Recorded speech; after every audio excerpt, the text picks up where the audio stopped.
Voilà, aujourd'hui, nous sommes en compagnie de M. Olivier Toussaint à l'église Saint-Jacques de Messancy en Belgique. Je vais vous demander pour quelles raisons. Vous pouvez nous présenter votre association, s'il vous plaît, par Bien exemple. sûr. Alors, nous avons créé en juin 2015 une association ici à Messancy pour deux buts. Le premier concerne l'orgue, d'où le nom de la SBL de Nouvelles Orgues pour Messancy. J'ai repris le poste d'organiste ici en 2014 et rapidement, je me suis rendu compte qu'il y avait des choses dans l'orgue qui, comme tous les instruments, pouvaient être améliorés.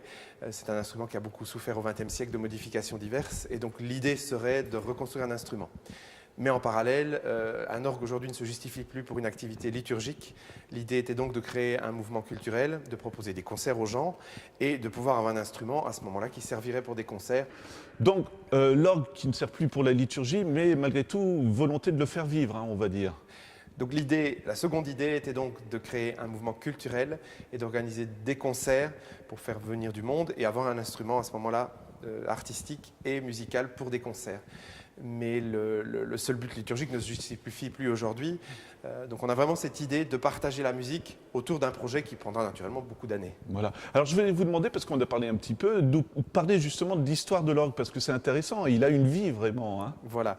Alors l'église est plus ancienne, il n'y avait pas d'orgue au départ. L'église date du milieu du 19e siècle et l'orgue est seulement arrivé en 1905. C'est un instrument qui avait été construit par la société Wetzel de Belgique. C'était un petit instrument romantique qui était découpé en deux buffets, donc il n'était pas disposé comme cela, de chaque côté du narthex. L'instrument on s'est vite rendu compte qu'il était trop petit, et donc dans les années 80, on a eu la volonté de l'agrandir, mais également de le modifier. Au XXe siècle, on a redécouvert la musique de Bach, et il y a donc une vague qu'on a appelée néoclassique, où des instruments romantiques avec des jeux très flûtés étaient modifiés pour mettre des sonorités plus aiguës, plus cymbales, plus sonnantes, pour de la musique baroque. Il n'y a pas échappé, et c'était un instrument en plus qui avait été construit sur un mode de traction pneumatique, donc avec de l'air comprimé qui actionnait des soupapes. Et on l'a électrifié en partie, tout en laissant l'ancien système pneumatique. Donc vous avez du bruit au niveau de la traction lorsqu'on joue, et naturellement, comme tout instrument du début du XXe siècle, il aurait besoin d'une restauration pour d'autres raisons aussi.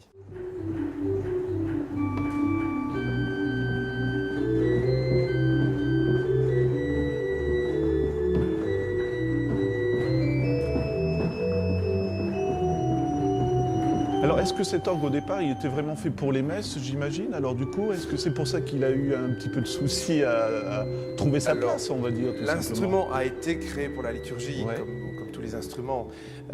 Jusqu'avant, on va dire, la Deuxième Guerre mondiale, les églises étaient toujours pleines. Ce n'est qu'après 68 et les événements de cette période que les gens, progressivement, se sont éloignés de l'église. Mais l'instrument avait une réelle visée liturgique à l'époque.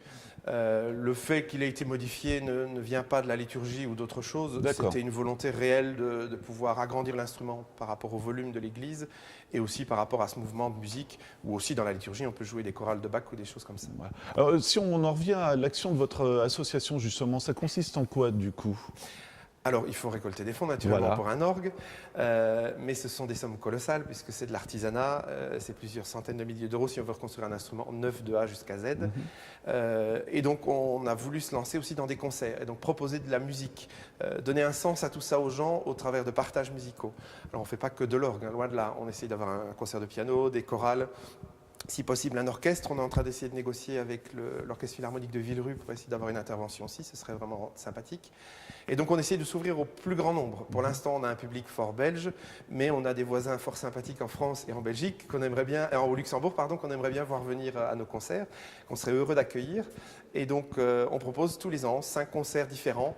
Cette année, c'était donc un ensemble de cordes de Bastogne, puis ça a été un concert orgue et trompette avec 2 artistes français de Lorraine. Ce sera un pianiste russe plus le 27 novembre, donc dans une semaine et demie. Et puis on aura un ensemble irlandais, donc de la musique irlandaise, à une semaine de la Saint-Patrick, et on terminera par une chorale belge d'Abbé-la-Neuve. C'est intéressant parce qu'en fait, le but, c'est faire aussi découvrir d'autres cultures, on va dire, par ces concerts, non? Oui, le but c'est vraiment de partager la musique Ouais. au plus grand nombre et de manière très variée. On n'a pas la prétention d'être la Philharmonie de Luxembourg ou l'Opéra de Metz ou des choses comme ça.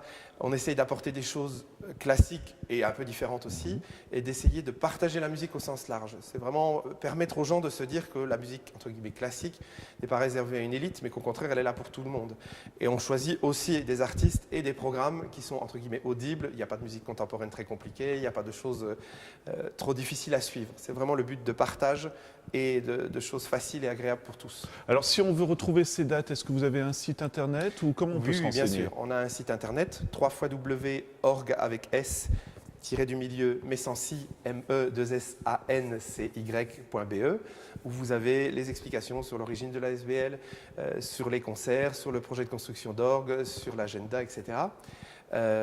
Et on vous propose à ce moment-là aussi les explications quant aux préventes de nos tickets, les lieux de prévente dont l'Office de tourisme du Pays de Longwy. Et s'il y a des personnes qui veulent rejoindre votre ASBL, on peut le faire aussi, j'imagine? Oui, Comment on ça se passe? propose donc des cartes de membres adhérents qui sont proposées au tarif de 15 € par an.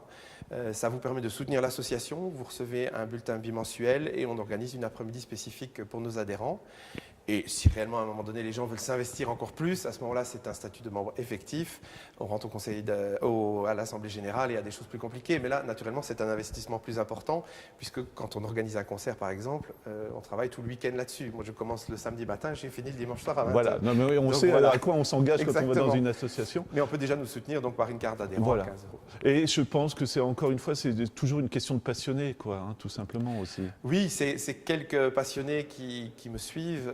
On est une petite dizaine pour l'instant dans le comité et 5 personnes au conseil d'administration parce qu'il faut bien un statut d'association. Mais tout le monde est là, à toutes les réunions. On n'a pas un conseil d'administration, on n'a pas une AG. On est vraiment un petit groupe qui avançons ensemble vers ce projet de culture, d'une part, et puis, si on y arrive un jour, tant mieux, d'orgue. Mais c'est vraiment ce double but que j'essaie de mettre en avant aussi, parce que, encore une fois, un instrument juste pour l'Église n'a plus de justification aujourd'hui. Celui-ci fonctionne encore relativement bien pour une activité liturgique, mais c'est vraiment d'avoir un projet culturel à grande échelle pour l'avenir.